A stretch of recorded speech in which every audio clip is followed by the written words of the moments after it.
Bonjour, bienvenue au module 2 du cours sur les approbations. Mon nom est Sylvain Hamel et aujourd'hui je vais vous montrer comment fonctionnent les approbations prédéfinies en mode direct.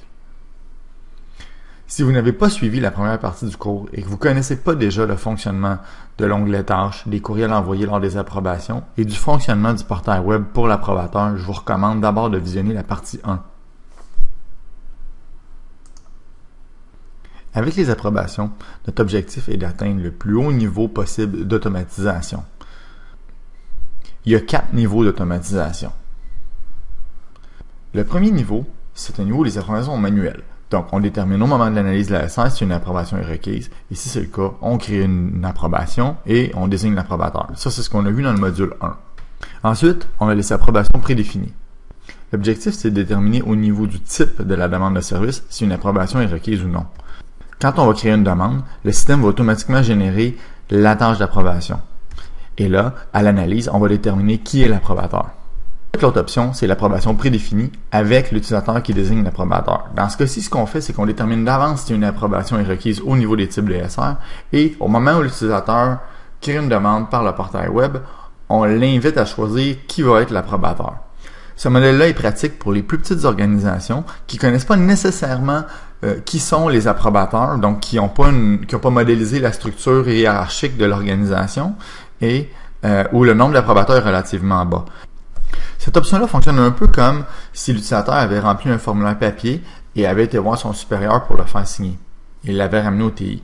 Donc, c'est l'utilisateur qui choisit, qui signe sa demande. Et là, rendu au TI, on doit déterminer quand même si c'est logique que ce soit cet approbateur-là qui soit là ou non. Par contre, dans ce cas-ci, on a une option, c'est qu'on va offrir une liste restreinte d'options à l'utilisateur. Donc, si vous avez, par exemple, 10 directeurs dans votre organisation, ben, vous pouvez juste mettre la liste des 10 directeurs-là. Et quand l'utilisateur soumet la demande, il peut choisir lui-même son directeur dans la liste. Et finalement, on a les approbations entièrement automatisées. C'est-à-dire qu'on détermine d'avance si une approbation est requise et on détermine d'avance qui va être l'approbateur. Et là, on va être capable d'indiquer au système comment faire pour trouver qui est l'approbateur, soit en allant analyser la structure hiérarchique de l'organisation et en trouvant le supérieur immédiat de l'approbateur ou en sélectionnant une personne parmi un groupe particulier. On va voir ça en détail plus tard. Donc, l'important, c'est qu'une fois que les approbations sont prédéfinies et automatisées, seuls les cas problèmes sont gérés manuellement par le centre de service. Tout le reste se fait seul. Les demandes d'approbation sont générées automatiquement par le système. L'approbateur est sélectionné automatiquement par le système et les demandes sont envoyées aux approbateurs automatiquement. Ce module-ci et puis le module suivant traitent tous les deux de l'automatisation des approbations au travers de la préconfiguration dans les types de demandes de service. Ce module-ci traite des demandes d'approbation directe. Le prochain module va traiter des approbations hiérarchiques. Si vous êtes surtout intéressé par l'approbation hiérarchique, alors vous pouvez passer tout de suite au prochain module. Par contre, il y a quelques options communes aux deux modes et ils ne seront couvertes que dans ce module-ci. Si vous n'êtes pas encore certain de la différence entre l'approbation directe et l'approbation hiérarchique, restez à l'écoute. Je vous explique ça dès maintenant et vous pourrez déterminer par la suite si vous passez au prochain module ou si vous restez avec celui-ci.